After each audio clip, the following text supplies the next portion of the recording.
I'm Kevin Davis, and this is the Catholic Family Podcast. And I have the honor today to be joined by Father Thomas Ojeka. I should have asked how to pronounce your name, Father, before doing the show. I guess we'll get to that in a second. But Father is one of the priests from Nigeria. We had Father Bede Nkamake a few months ago now on the show to talk about his conversion story, his story of becoming a priest and being ordained in the U.S. and going back to Nigeria. Father Bede has many new seminarians and seminarians from the past, Father Thomas being one of them. And we wanted to hear Father Thomas's story, where he comes from, why he became a priest, and really the whole journey to the priesthood, and the journey forward now, I suppose, as a young priest in a country that has many difficulties, as I think many people know, and anybody who follows the missions in Nigeria, it's a bit of a troubled time in the country. So Father, thank you so much for coming on, and I'm excited to hear your story. So wherever you want to begin, Father. Well, thank you very much. Just like I told you when I saw your text message, it was both a pleasant surprise and uh, a privilege to have your invite. And today we are here. The days ran so fast, you know. Definitely, Yeah. Father. Well, perhaps let us start with a prayer. Please. Yes. In the name of the Father and of the Son and of the Holy Ghost. Amen. Hail to thee, Mary, most holy, daughter of God the Father.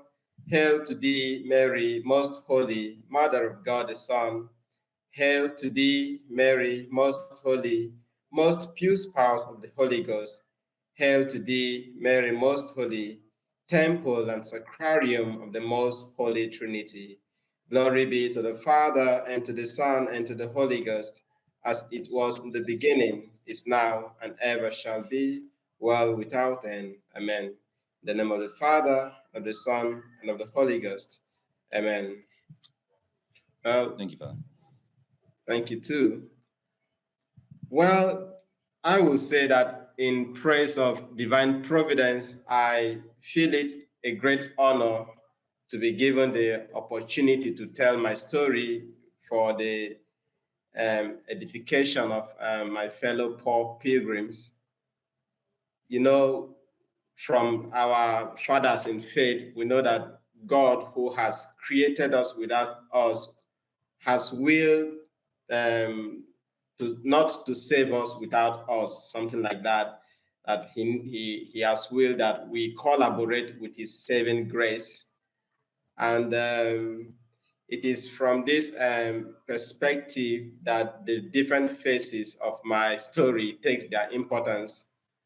When I was naive but not indifferent, when I began to wake up from what you could call my hypnotic fit, and when I began to make resolutions for some kind of future line of action. And then when I began to resolve many doubts and then connecting the dots, linking some dots here and there. And lastly, when I took the action according to that was imposed upon my conscience according to the truth known.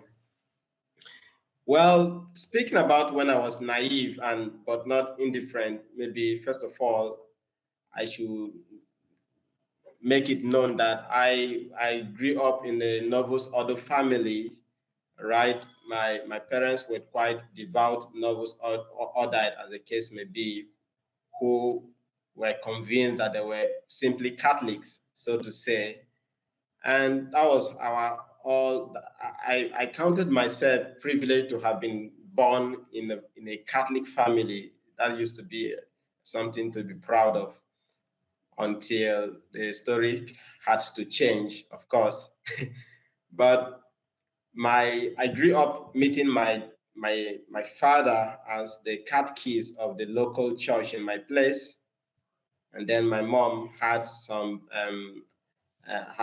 posts among the women, either in the choir or other associations. So I grew up getting involved in the life of the church, in the life of the local church. and actively to a very large extent until I came to an age where I became a mass server. I joined the youth association, the choir, and all that. And Father, what Well, was it? Was it a? I'm sorry. Was it a conservative church? Was it? Did you have the Latin Mass, or was it in the vernacular? no, it was in the vernacular. It was always vernacular, and of course conservative, and because of that, the most deceptive. I never heard about anything Vatican II or traditional mass, even when Benedict XVI allowed the traditional mass around 2007, 2006. None of those news got to my diocese or the case because the priests there have no interest in such things. So when they have no interest, there was no way we could know about anything happening, things like that. Interesting. Yes. So I began my journey of formation in September of 2008 as an aspirant of a congregation called the Servants of Charity. So this was formed by a holy Italian priest called Don Luigi Guanella. Well, the cause for his canonization was begun under Pope Pius XII, but sadly, like many other holy servants of God, he fell into the hands of the modernists, and they purportedly canonized him in 2011. So they venerate him there as a saint. But we Catholics know that the church has not given him that title, and he understands very well. So, and I was I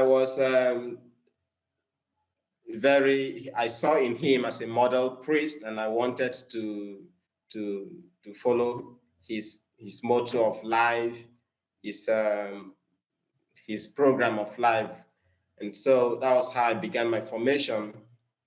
And I'm sorry, Well, Father, what was his model of life? What was that inspired you to be like him?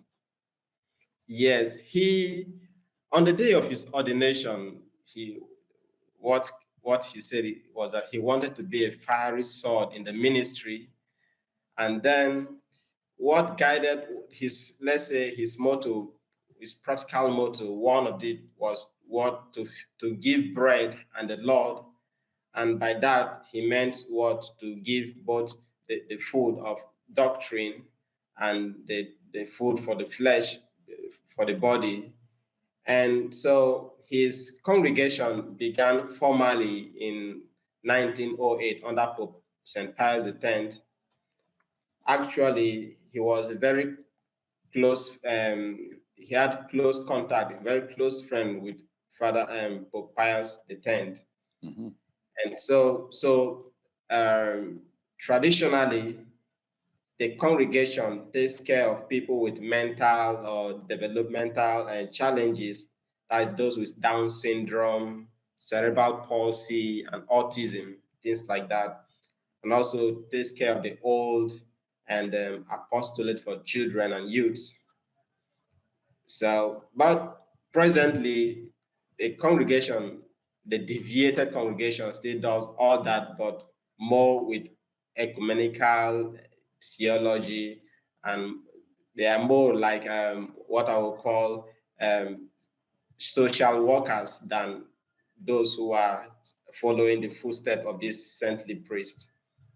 And Father, before you continue your story, I'm curious, when did you feel the call to the priesthood? It must have been fairly young. Oh yeah, growing up in such an environment as I described about my family, it was like my childhood dream, just like every child will say, I have a dream, something like that. So when I finished my basic school, my intention was to go to the seminary. And so it was like my dream had come to an end when my parents couldn't boast of having me register for the minor seminary to begin the high school.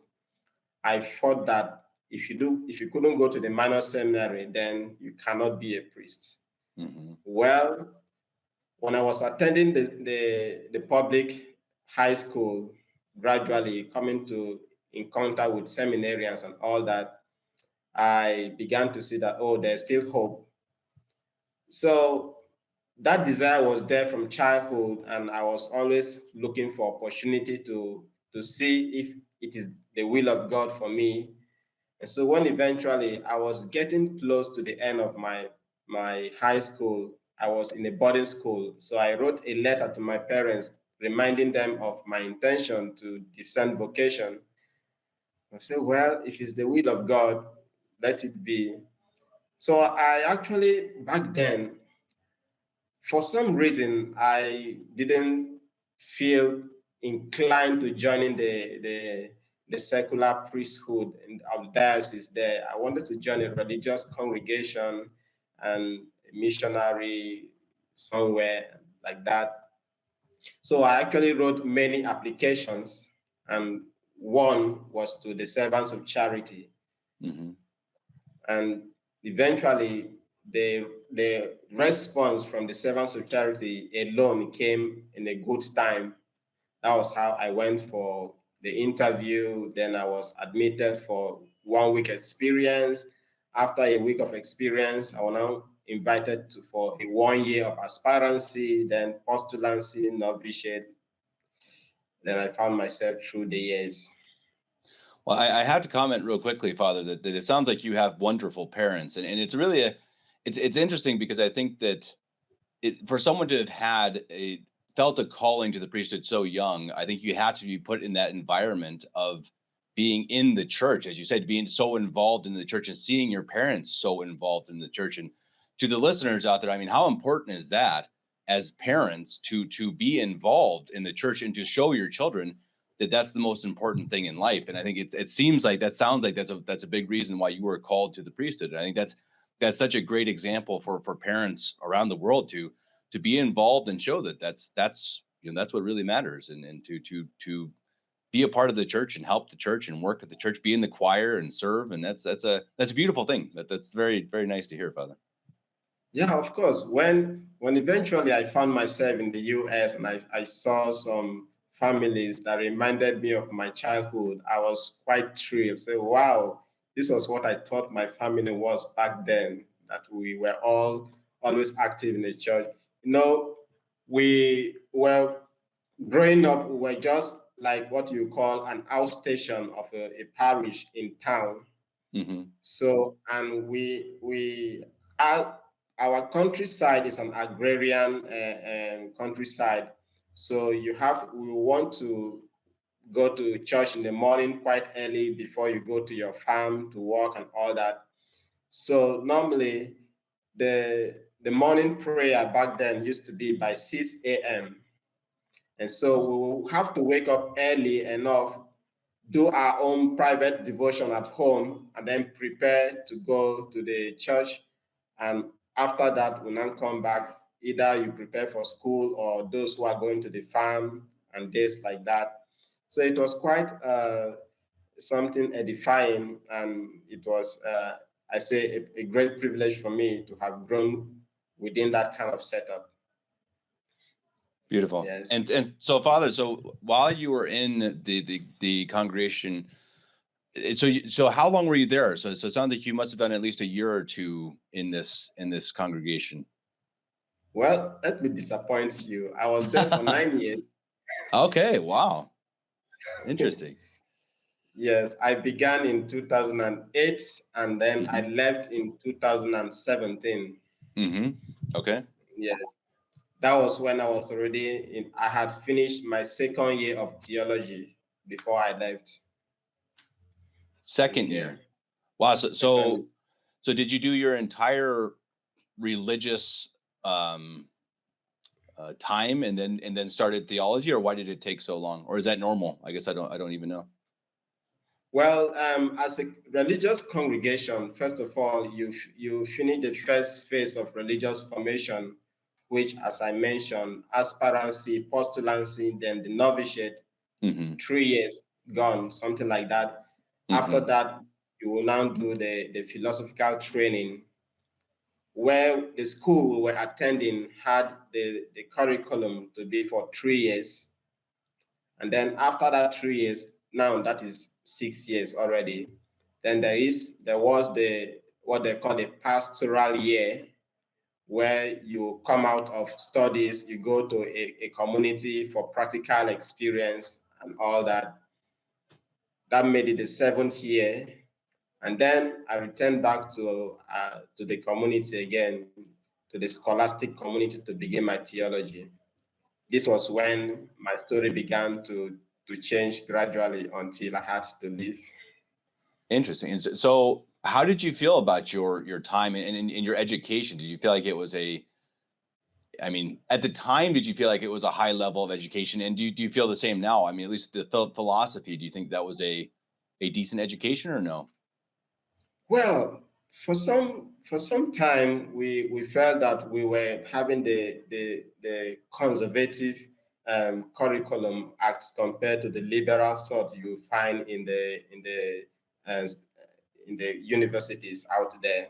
Mm-hmm. However, during there are some courses gave me some feelings, some premonitions. For instance, when we were doing a course like introduction to what was it? Introduction to African traditional religion, something like that, or introduction to or the philosophy of Islamic religion, or the philosophy of religious experience. These are different separate courses. And then the almighty hermeneutics, all right? So for instance, let's dwell on the hermeneutic. It began by taking the affirmation that what, or rather, it ended up giving me the impression that there's nothing an objective truth out there. All that there is just a relationship between a text and a context. And so I began to wonder, then how can we affirm this to be true or not? It didn't make sense to me. But even though I felt that way, I was convinced that there's something called objective truth. And in fact, even speaking about how it applies to the philosophy of religious experience, it began by the affirmation that religious experience can be an argument for the existence of God. Well, that sounds nice. But eventually, when it came to live with the impression that, well, religious experience of each person is unique, tremendous, and cannot be communicated to another person. And no one outside the person can judge whether it is true or not true. So I began to ask myself, okay, on what basis can we say this religion is false or not? There's no basis. And I never knew that all of these were preparing us to be able to accept teachings of ecumenism, interreligious dialogue. It was later, when I began my theology, I began to see how all these were fruitful preparations towards this false theology of Vatican II. Interesting. So it's kind of that relativism and modernism that you see that already crept into the philosophy. That really makes a lot of sense, Father. And so as you were obviously in this training when Bergoglio was elected, was that something that changed your mindset at all or no? Well, each time I remember that day he was elected, and we were watching it on the screen, and we had to kneel down to receive his blessing. So wow, what ignorance could do to able young men. But as at then, I think we were in our second year of philosophy. Amongst us, we could, from his some of his assertions, some of us were having some misgivings, but there are always some who always find a way to justify many things. And so it was not really a kind of, it didn't pose a motive to push me forward as such, but the seeds were being sown. Of course, when he wrote this Amoris Laetitia, that Cardinal Bock and the others. So at that point, I was seeing them as my models, those who, yes, they are standing for the truth. But eventually, at the end, or let's say towards the middle of my homework, which I began sometime later, I began to see how they couldn't be my model as such, because they were just fighting a wrong battle, so to say. Okay, Yeah. so I'm interested then, Father. So once you got into theology, what made you start to change your mind? I mean, I assume this must be a pretty complicated issue to describe in a podcast, but how did your thinking start to change and start to think, okay, something's wrong here? All right. When I began my theological training, of course, I didn't mention before that, from my aspirancy, the teachers, my lecturers were always singing the praises of Vatican II, saying how it brought fresh air into the church and all that, how it as such was the best thing to have happened in the life of the church. Then, being a religious congregation, the document that was always mentioned was its supposed decree on the renewal of religious life.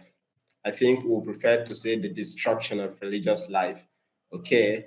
So, but they're always talking about aggiornamento, redire ad fontes, all those expressions sounded so nice back then.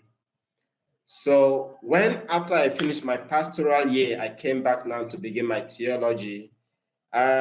This song of praises of Vatican II began to be sung all over again, but with more what I would call impressive vehemence, And then it's as if as you go higher in the formation, the lecturers are more bold to say what is involved without having any restraints, so to say.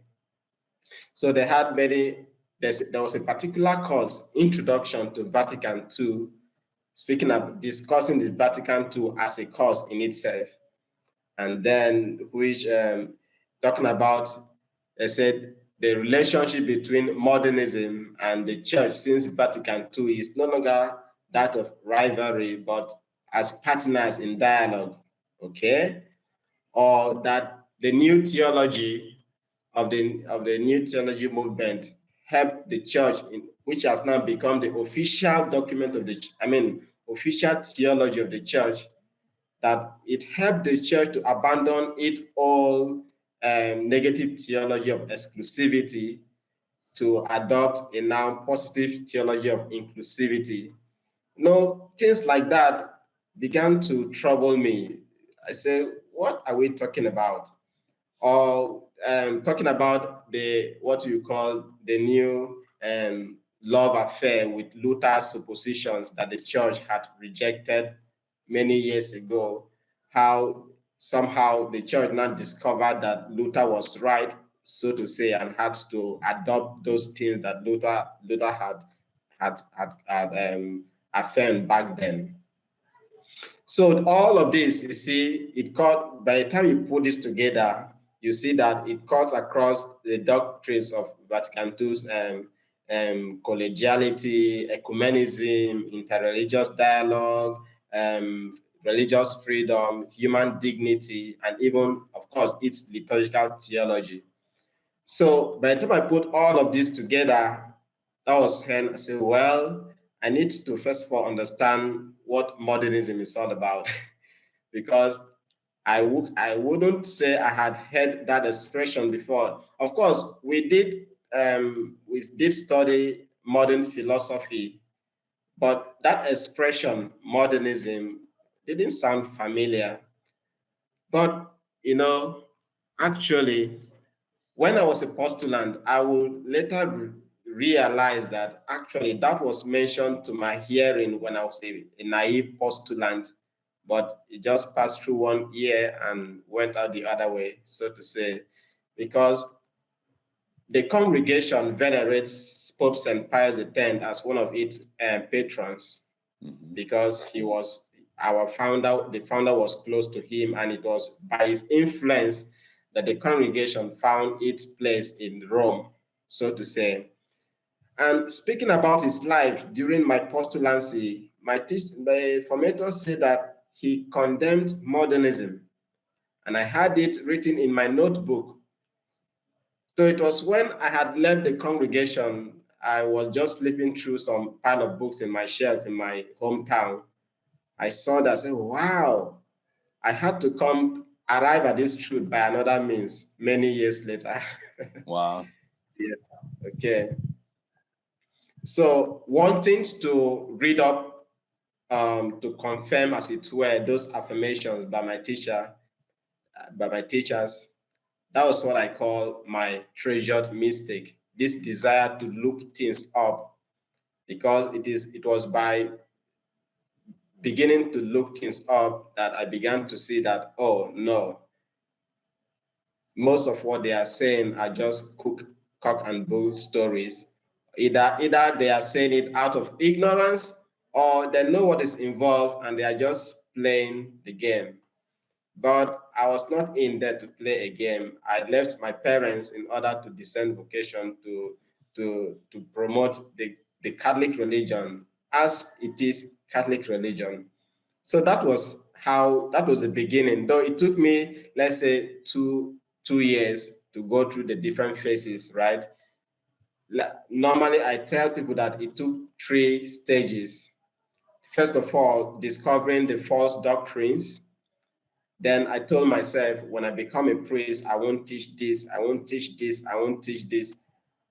Then the next stage was discovering that the new mass was not a Catholic mass.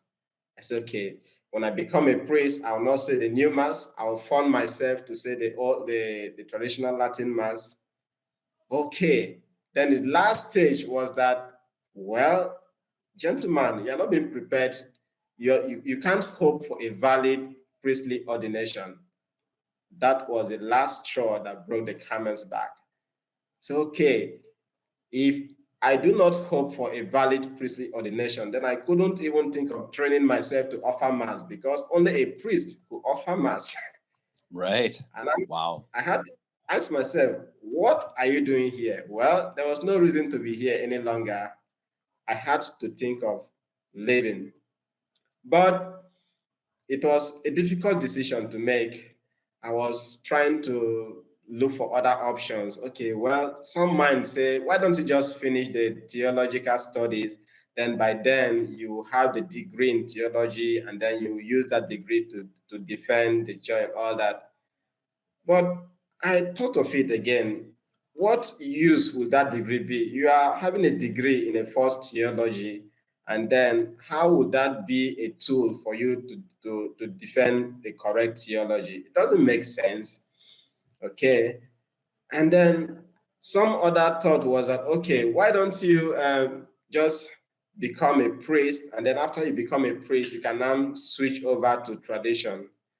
But I considered the remaining 2 years to be used for that becoming a priest as something wasted. Rather, I should go and think of doing something better with my life. In fact, even knowing that the new mass was not a Catholic worship, and then to remain there to participate in it every day, it was like acting contrary to my conscience. All right. And that was like a sword piercing my heart, and it was not a pleasant experience, something like that. So it was during almost at the beginning of my second year in theology, the middle of my second year in theology, December of 2016. That was when I began to look for alternatives on a traditional seminary that I could go and continue my formation. Then I found the website of Most Holy Trinity Seminary, then in Florida. Well, I contacted the rector, Bishop Sanborn, and he sent me he said, since I was writing from Nigeria, that he had to link me to a priest who is from Nigeria, Father Nkamoke. However, his email that he gave me, that is Father Nkamoke's email that he gave me, was once hacked. So Father was not using that email any longer. So I wrote to Father Nkamoke and I kept waiting for reply. In fact, I'm still waiting for that reply as I speak with you. Yeah. But let me say that period of waiting for him and he not replying also gave me opportunity to do better in my research.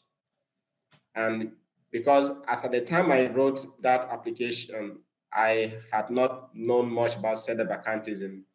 In fact, in the previous year, during my first year of theology, one of the lecturers said in the class, do not mind those sedevacantists, they are wasting their time, that the church is moving without them. And he said this within the context of responding to a question someone asked. I can't remember the context, but he was so dramatic about the emphasis, do not mind the sedevacantists, that the picture is always fresh in my mind. Mm-hmm. But let's say for some reason, I didn't pay attention to the question of sedevacantism until gradually, as my research progressed, eventually I came to see sedevacantism as the only logical answer to the question of Vatican II. And Father, during this time, was it ever something that crossed your mind to try out the SSPX or the Recognize and Resist, or was it always straight to sedevacantism? Oh, that is a nice question. You see, during the course of my research, I read all the available options. You know, all these materials, you can find them online. But somehow, let's say my Catholic common sense in getting informed as the day went by make me to see that all these options are not the answers to the question. SSPS, FSSP, and all that. In fact, when I had not gone so far because I was just desperate about finding a seminary. I found the website of, I think, SSPS, because they are present in Nigeria. Mm-hmm. Okay, so I found that, and then what they told me was that they were not admitting candidates then. So it was later I'll come to realize that, well, that was providential, that they were not admitting candidates, because I could have, many of the people that I know have gone through a kind of a full cycle of traditional movement before they arrive at sedevacantism. But let's say I went through that let's say during my research, and then arrived at sedevacantism, and then moved from Novus Ordo directly to sedevacantism. Interesting. Yes. And so during this time, you said you're waiting for this email to come from Father Nkamoke, and so while you're studying, what are you studying, Father? Are you studying, and I'm sure it must be a broad selection of things, but are you studying the teachings of the church? Are you looking at sermons from Bishop Sanborn and Father Ojeka? I mean, what exactly are you looking at this point? Well, a whole collection of things, because in trying to make my research, I was not contented with listening or just simply reading what people have said about it. I wanted to go directly to the sources they have referenced, at least those that were available to me. Okay. And of course, I came across the writings of Father Chikada and then Bishop Sanborn and those also from XSPS and the Neo-Trad people. In fact, I even came across the writings of the Demon Brothers. And then, but just as I began, let's say, feeding on their website, I saw immediately that there was trouble in their theology, and I had to stop accessing them. Then eventually, I came to discover the website of Novus Ordo Watch, and this Novus Ordo Watch would be, let's say, would eventually become a means to link me to Father Kamoke, because the that was I think 7th of July of 2017.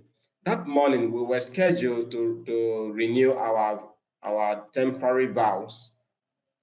But because I have not been so convinced about renewing my vows. In fact, even to apply for the renewal of the vow, it was like acting contrary to my conscience. I just did it for doing sake. So that morning, I had been reading that his articles. So that morning, I used the contact us box, and then I wrote I wrote an inquiry, something about how could a Novus Ordo priest become truly ordained and then say the traditional mass. Well, that was when he told me, well, that there are many traditional Catholic bishops who can give valid ordination. And in fact, that he knows a priest in Nigeria who was ordained by such a bishop. And then, which priest was that again? Father Kamoke. Okay, I said, I've been waiting to hear from this priest. Okay, but now he gave me his Facebook account contact. That was how I started chatting with Father Kamoke. And then the first question he asked me was if I had left the Novus Ordo. Or first of all, he summarized the sedevacantism position for me. I told him I was already convinced of that because I had made up my mind. He now asked me if I had left the Novus or where I was. I told him no, but I am resolved to do so. So this period, we're going chatting back and forth. And though it was difficult to reach him, with his busy schedule, so sometimes I was even afraid to be bothering him with my question and all that, because while I was in the Novus Ordo, at some point I lived with a Novus Ordo priest, like his go for man, who was in charge of his house and all that. So I was always wary of disturbing the priest. So with that mentality, not always getting the response as quickly as I would expect from Father, I didn't want to bother him too much. But eventually, our discussion ended up in my resolving to leave where I was, even though he told me back then, as at that time, there was no admission in the seminary. So I said, well, I just wanted at that point to be a Catholic, whether there was admission to the seminary or not. What was consoling for me was that, now I'm making this decision, not just on my own, but I have a priest that I could refer to, that it was after speaking with this priest that I reached this final decision. Interesting. And I have great respect for Father Bede. And again, if anyone wants to check out his story as well, I'll link that to this podcast. He's a fantastic priest. Great story as well. And so Father, So what happened next? I mean, did you go and did you meet with Father in Kamake? And I guess what was the next step? And is this still to 2017 or is this farther along? Yes, 2017. Okay. So our discussion began, let's say, by 9th of July of that year. And then, so eventually I just, by 1st of August, that was when I left my community. Actually, I was scheduled that during that summer, you call it what I call pastoral experience, apostolic work for the seminary. And during the summer, I was scheduled to be in charge of the community with some other of my conference to organize August camp for children and youth. So actually, being August camp, it was supposed to begin on the 1st of August. Okay. And then it was that 1st of August that I I handed my what I wrote to be my resolve that I am quitting, I am leaving. So it was like it was a shocking to all of them. No one suspected that anything was about to happen. I went about my activities. I went to the for shopping to stock the stores as would be expected and all that. But during all that, during the night, I was busy trying to arrange my things and scribbling what I would tender as the reasons why I was leaving. So on the 1st of August, I left just wanting to go home, being simply a Catholic. Whether I had a chance to discern my vocation or not, that was a secondary consideration for me. So when not having the privilege, or rather the hope of having admission to the seminary, I wanted to take on a teaching job to keep myself busy while waiting. So during this period of considering to take a teaching job, one of the faithful in Nigeria took interest in my story and asked me if I had told Father Kamuki about my desire to continue the seminary. I told him yes, but he told me presently there's no admission, so I just want to wait. He said, "Why would you wait 1 year after the seminary, or do you want to get married?" So, well, I couldn't just take myself to a seminary if there's no seminary for me to go, something like that. But I think he was instrumental in helping discussing with Father Kamoke on how to set up, to make provisions to admit young people who were seeking, because I was not the only one seeking then. Eventually, um, 5 of us resumed that year together with them now Father Okerulu, who was already with Father Bid from the previous year. Okay, so by the end of beginning of September, that was when I got the hope that okay, well, if you fulfill certain conditions, you can join a group of seminarians who will be admitted this coming October. Wow, that was a good news. And after I heard that news from Father, there was this song of Thanksgiving that I had composed back then in Novus Ordo. That was a song that came to my mouth, and I just sang it and was happy, giving God the thanks for that privilege. And was that something, Father? So during this time, when you left, say on August 1st, was that something that you did you feel relief? Was it sadness? What was your feeling? Because I think there must have been so many emotions going on because you knew you were on the right path, but you're leaving after 9 years. That must have been a pretty tremendous experience. Yes, the it was like the whole world was on turmoil, or there Yeah. was thunder and all that. But the only person, so to say, that was at peace was myself, because I knew that when I was restless, fighting the known truth as it were, no one knew about it. But now that everybody was so mad at me that why will I be leaving a seminary for no reason, they couldn't see why I was leaving. No one pursued me. I had no problem with anybody. I just woke up, so to say, one morning and say I was leaving. Yes, I was quite at peace within me, but certainly it took its toll on me, seeing that no one seemed to understand what I was trying to say. Everybody thought that I was losing it, as the case may be. In fact, one of my confrères back then said when he heard the story, he said, "No, this boy must be getting mad. They have to take me to a to a community and lock me up for 1 year so that I would think well about my life." He told me Wow. this. Yes, Wow. eventually when we met. So for me, it was quite a relief that I eventually, having known the truth, I wanted to follow it, even though no one seemed to understand back then. Of course, till now, many, many do not understand yet.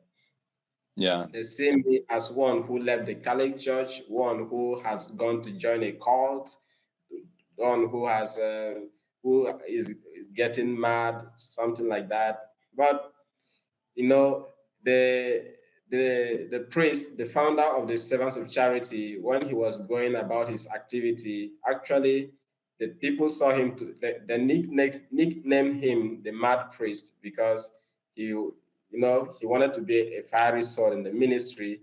And that was, remember, during that period, the late 19th century coming to the 20th century. That was when there was this the overtaking of the papal state and all those Italian revolutions.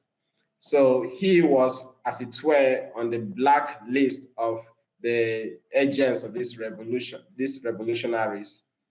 So, in fact, he passed through a lot in order to attain what he attained.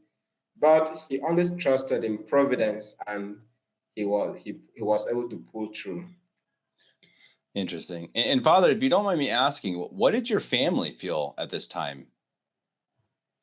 Well, while I was making my research and my findings, I was briefing them. In fact, on one of such occasions, my mom had to exclaim, said, "So before the faith reached some of us, they had already diluted it," something like that. I always say that is better for you to hear it in my language. When you translate it from my language, you lose the you Mm-hmm. lose the sense. But so at that point, before I left, I had a 10-day break after my discussion with Father Kamuke. I had a 10-day break before I was to resume for my apostolic work that summer. So during that period, I now told them, well, I want to leave. Mm-hmm. That was like a thunderbolt shattering them. They Sure. couldn't understand. They said, "Well, why don't you?" They were also of the thinking that I should just finish the training so that I'll have a better establish a better relationship with the traditional seminary that I want to live to. But they didn't know that for me to establish a good relationship with the traditional seminary, I have to leave. Mm-hmm. Because Right. you couldn't just it was not a question of transferring from one seminary to another, but actually leaving one religion, as it were, totally, which is not Catholic. But my mother had or she was quicker to get the missing links because of her involvement in them. Then they were organizing some committee to translate the Bible from English to our language. Mm-hmm. And this committee actually, because of the ecumenical theology, right, is made up of both people from the Catholic and the other denominations.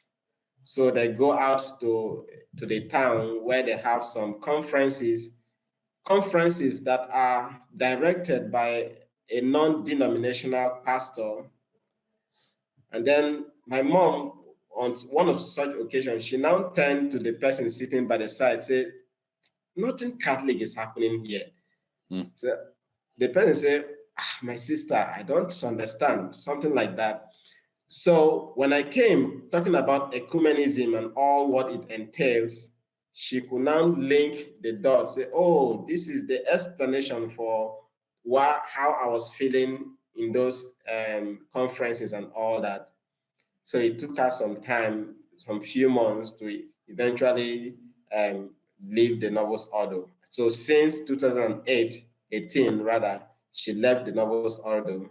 But my dad, he seemed to understand. He has been a catechist for all these years, and he seemed to understand. But for some reason, he's so involved in the life of the local church that he is having difficulty to pull out.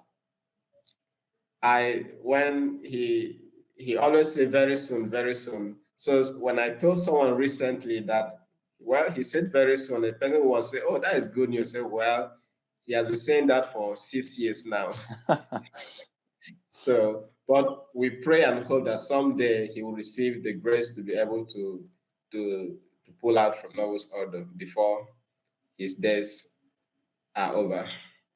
Absolutely, Father. And so, Father, during this time, so you were in seminary. How long were you there with Father Ojeka? I was with him for 1 year before during that year, he recommended my admission and that of Father Okerulu. And then Bishop Dolan approving, we were given admission to Most Holy Trinity Seminary. And then how long were you there in Florida? In Florida, we were there for 3 years. Mm-hmm. And then by the end of the third year, that was when we now left to continue our studies while residing in SGG. And was that something, Father, was that a culture shock going from Nigeria to Florida? I asked Father Ojeka the same. I mean, was that a hard thing to transfer from Africa to America so suddenly? Well, I don't know if it will be a disappointment, but it was not a culture shock as such. In fact, I found Florida to be more or less like Africa, all right? Because the climate there, the weather was as temperate as what we had in Nigeria. The only difficulty was, moving from a room with AC, then you pass through the sun, and then you enter again another room with AC. So that period of crossing the sun, it makes the sun particularly hot than it is in Nigeria. But ordinarily, if you were to stay under the sun or without staying in the AC, it was basically the same experience. It's a funny thing you say that, Father. I was in Omaha for years in high school, and we had a kid come from Arizona. So Arizona is like Florida, very hot. And so we expected when he came to Omaha, which is very cold in the winter, he's just not going to be able to survive. He's going to be too cold. Yeah. He's going to be miserable. And we'd go out and play football, and he'd be in shorts. He'd be wearing short pants playing football. And we're like, how is this possible? And we just discovered it's because they live in air conditioning, like all day. They're under AC, and it's just cold all the time. And it's funny that I think that they're more accustomed to being cold than people who live in cold climates. It's a funny thing in the U.S. Though I tell you, Father, I moved to Germany where they don't really do air conditioning, and I missed it a lot. Though I think that it's pretty unhealthy, air conditioning, but it is also it's also lovely in many ways. But yeah, that's interesting. And so then, Father, you obviously, for those who know what was going on in St. Gertrude's, a very unfortunate time to be, I shouldn't say unfortunate to be ordained, of course, but of course with the death of Bishop Dolan directly before, that must have been a pretty traumatic time, I suppose. I mean, I don't know how you describe, obviously, those last few months before your ordination. Yeah, it was quite unbelievable, that he was preparing for our ordination. We were having the retreat for the ordination. I think that was the fourth day of the retreat, something like that. That was when he died. Well, it was like, is this happening? Or is this a dream? Some kind of, but it was too real to be a dream. Mm-hmm. And we then, of course, the date that would have been for the ordination became the day for his funeral. But in all that, in as much as humanly speaking, we will say it was shocking, but we tried to see it from the perspective of divine providence, and we accepted it in good faith while praying for him, having been a wonderful father to each of us and all that. So it was quite terrible an experience to lose him at that point in time. Yeah, I can only imagine, Father. And I remember there was some of the things I remember right before he died, obviously, was his excitement for the ordinations. And I remember him posting that on social media and being so energetic and so excited about it, and about the priests from Africa as well. And God rest him. And definitely everyone, please pray for his soul. A very good bishop. And so Father, then you were ordained by Bishop De Silva in, what was that? When was it? July of 22? When was that? It was the 11th of May, May. 22. Okay. Yes. Got it. Just a week after Bishop Dolan's funeral. Wow.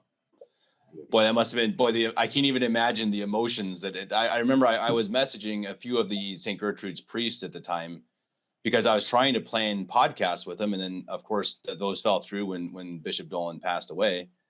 And you could just tell that there was so much, I mean, so much kind of confusion. I mean, so much, I mean, what do you say? Yeah. I mean, just something nobody expected, so much crazy emotions. And so was that something that when you were ordained, did it take away from any of the joy, or I suppose you can't, I'm sure you still had as much joy as possible becoming a priest? Well, it was like the let's say everything happening then was like someone in a dream, that Mm-hmm. was so real. You feel the realness of the experience, but at the same time you could see that something is missing. And with that kind of experience, you while of course praying over all of this and trying to to to accept it as what God has ordered or what God has permitted, as the case may be. But certainly the joy of eventually arriving at this my childhood dream, of course it was a real joy, all right. But certainly, humanly speaking, one would wish that Bishop Dolan was there to share in the joy. You know, he was planning to give me an image of Our Lady of Divine Providence, because during our discussion, I had told him of my devotion to Our Lady under that title, learning it from the founder of the congregation I belong to. So he was planning to give me a portrait of Our Lady of Divine Providence as a gift after my ordination. And then, well, he was not there to give me the gift. Mm. Actually, on account of he made the Our Lady of Devotion, Our Lady of Divine Providence, the devotion to Our Lady of Divine Providence as the May devotion last year, something like that. The picture was exposed during that period for veneration throughout that period. So it was like one would wish that he was there, but he was not there, at least physically. Right. Yes. And so, Father, so now you've been ordained for almost a year now. What's your experience so far as a young priest? You're obviously back in Nigeria. How has it been? I know it's been pretty busy, I think, for you Nigerian priests. Yeah, someone would say we've been jumping about from one mission to another. And it was surprising to see that I've been able to go to about 13 of the different missions during this period. And then by the time you put all the counting together, we have about 16 or 17 missions, the case may be. So and they're all scattered around Nigeria. In fact, since we came, some missions came up again to add to the number Father Kamoke has always had. And so, because of that, of course, it has been a busy experience and quite fulfilling, because by getting busy with your father's work, that is the best way you get your joy. But of course, you meet with the indifference of those who are not of the faith, seeing you with some kind of odd looks. You look so strange to them, and they are wondering what has come over you and all that. But certainly, our presence, even without communicating with some people, our presence alone in the different places we are has made some people to be curious, to want to know and all that, even if it also attracts the attention of the Novus Ordo clergy, and they will warn their people to stay clear of us. Well, when I hear such warning, I say, well, they are advertising us for free. That is a good way to go about it. Right. This is Yeah, a very good point, Father. Right. Exactly. Keep warning yeah, people. Right. Well, and it's an interesting thing now that you see. I guess maybe Nigeria is not as big of a problem, but that they're going to ban the Latin Mass. It's going to make more yeah. and more people say, okay, well, where can I find the Latin Mass? So it's like, hey, thanks, Bergoglio. Keep on doing what you're doing, because you're bringing more people to the true faith. So it's good stuff that they're Yes. doing, and I know that it doesn't seem like that to many people who are in the Novus Ordo, but in the long run, you're gonna be grateful for what he's doing right now. And so, Father, True. I've heard that you and the other young priest, Father Okerulu, is that his name? Kerem, yes. Okerulu. Okay, Oh, and I've heard that you okay. don't even have cars, or you're needing cars. I know that it's one of those things that you have such missions. And Father in comic is just telling me all these crazy stories that you're traveling by bus and all these things. It's just unbelievable. Is that true? Oh, yeah. All this while we've not had cars yet, and so we use the public transport. And in some cases, particularly in my own experience, I've had to sleep over because either there's a breakdown in the car, in the public transport car, or that because of heavy rain, we couldn't continue the journey because of bad road potholes on the road, and then filled with water and meeting darkness. The driver wouldn't want to risk passing some places because of armed robbery and all that. So it's been quite an interesting adventure. So that sometime I used to tease that it seems it would be better, so to say, to be a passenger than to be a driver yourself. But in the long run, you see that the time you waste as a passenger, you could skip all that if you had your car to drive straight to your destination, and then you gain more time and have less stress, so to say. Sure. Yeah, that makes sense, Father. And I know that. And so, are you based now? I think Father Bede's based in Lagos, but are you at the seminary now, the new seminary? No, presently No. I am in one of the missions, the Hmm. one in Owerri in the east, in the eastern part of Nigeria. Okay. Well, and I Yes. know again, I think that Father, I want sometime to publish the Father in comic has sent me a video of the new seminary, which looks very nice, much bigger grounds and buildings, and I think now there are, I think, 9 new seminarians. Father, is that right? 8 or 9, I 7? eight or nine, about that Yeah, number, yes. which is obviously extremely exciting, and it's something that we see all around traditional Catholic, groups. So you see it in the CMRI right now. They have 6 priests to be ordained, God willing, in May, which is amazingly exciting. But I really hope that anyone watching this, that they know that. I know we ask for people to donate to several different causes on here. It's difficult, but boy, if there's a good one, please donate to the Nigerian missions, because there's so much. You see so much fruit, Father. It's just incredible that I see. I mean, you've had one priest there for many Yeah. years, one priest, and that's just incredible to me that you have one priest in 13 missions. I mean, Father Bede must be some sort of I don't even, is he bilocating or something, Father? Because that seems You almost know, impossible. It's incredible.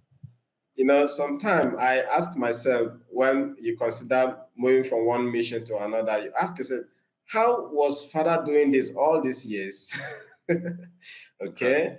But we thank God that he was able to do all that all by himself. And maybe some faithful were let's say were expecting that now we have three priests that will have more frequent masses in their different centers.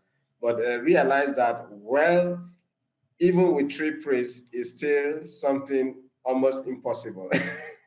Right. Well, But and with with three priests now, it grows to more locations, right? That I Of think that's course, yes. yeah, The, exactly. the work actually has increased, and so it's as if nothing has changed basically with even the number of priests. So, but we do what is possible according to the schedule, and then certainly some people either they're able to get mass weekly, or some once in 2 weeks, some once in a month, as the case may be, or some even once in 2 months. So that is how we were able to pull through the different missions. Sure. Well, and if you can't donate to SGG, I'll of course attach a link to the St. Gertrude the Great donation page. I think Father Nkamake said that's the best way. Then I think you can leave a note for where it's donated. I'll also get the contact of Father Nkamake and Father Thomas as well for anyone who wants to donate individually. But if you can't do that, you don't have any money, even though a little, I think, Father, you could tell anybody that a little bit matters. I mean, if you can't donate 1,000 or 100, donate 10. I think that's totally fine. If you have 100 people donating $10, well, you're going to have a car a lot quicker than and nobody donating anything. Because I think it's Father. I think it really is a mindset that we think, okay, well, I can't buy them a car, so oh well. So it's like, okay, yeah, but if everyone just gives 10, then I think there you go. There's a car. And so I think really, please, everybody kick back, give up 2 Starbucks coffees and give $10 to St. Gertrude the Great to get these priests a car, because for goodness sake, they need cars to travel to missions to bring sacraments to the faithful. If there's a better thing to donate to, I don't know what it is. But also, if you can't do that, please pray for these priests. Pray for more vocations, for goodness sake. Pray for the vocations, the seminarians right now in Nigeria, and pray for their safety. Father, I know that it's a pretty dangerous place to live right now. Yeah, with this period we are in the election period, the presidential elections, and because of some irregularities, so there have been some um, demonstrations here and there. So it's quite this period is not so an advised time to travel, as the case may be. Let's say each of us, we are stuck where we are presently, just keeping calm until things are better. We'll now think of how to travel again. And beside, so the difficulty of traveling, and even presently, Nigeria had this principle of redesigning some of our denominations of our currency, and so it's difficult to even get cash these days to do anything. So, but somehow we are surviving. Providence providing, so we'll pull through, God willing. Perfect. Well, Father, I really greatly appreciate you coming on and telling your story. I hope to have you on again sometime. I'd love to talk to you about some other topic, some topic close to your heart, maybe Our Lady of Divine Providence, something of the sort. I think that anyone who's watching this would love to have you on again as well, and to hear your teachings as a young priest. And with many years of experience in Novus Ordo, maybe you'd have more commentary on that as well. I think that's really interesting to talk about the philosophy, and the theological errors of it, even because I think it's something that I think, as you saw, it took you years to kind of come to the final conclusion. And I think that's a really valuable thing for people to hear, because I think it's easy for us. I was born a sedevacantist, so for me, it's hard for me to understand. It's like, okay, come on, guys, why can't you just see this? Because I've never been through it. But from someone from your perspective, I think it's a very good perspective for people to hear, because you didn't just come to it from this day to the next. And so I'd love to talk to you more about that, maybe sometime in the future. And Father, do you Yes. have any last words before we go? Well, you see, Speaking about coming from Novus Ordo to sedevacantism, of course, many of the time you feel yourself in the shoes of these people who doesn't seem to understand you at all you say, and you say, well, I understand that they don't understand, and hopefully, God willing, someday they will understand. Now, of course, the point of our apostolate, just like Saint Bernadette Subiru will say, is not to convince, but simply to inform. And we ask God for the grace to actually pass on the right information that needs to be passed on, however difficult it might be. And for those who are listening, well, just like he said already, please remember us in your prayers, and let us continue to pray for each other as we continue to travel in this valley of tears. We don't know how soon it will be our own time to answer the great call, as it is said, but we pray and hope that we'll be found prepared to give account of our stewardship here below. Thank you very much, Father. If anyone appreciated the show, please like, share, subscribe, comment. We would love to get Father's story out there more. I think it'll be very helpful to many people, many sedevacantists, many Novus Ordo people. So please like, share, and subscribe, and go and donate to St. Gertrude the Great in order for them to send that money down to Nigeria, where it's very much needed. Father, thank you so very much. I hope to see you on here again soon, and God bless you.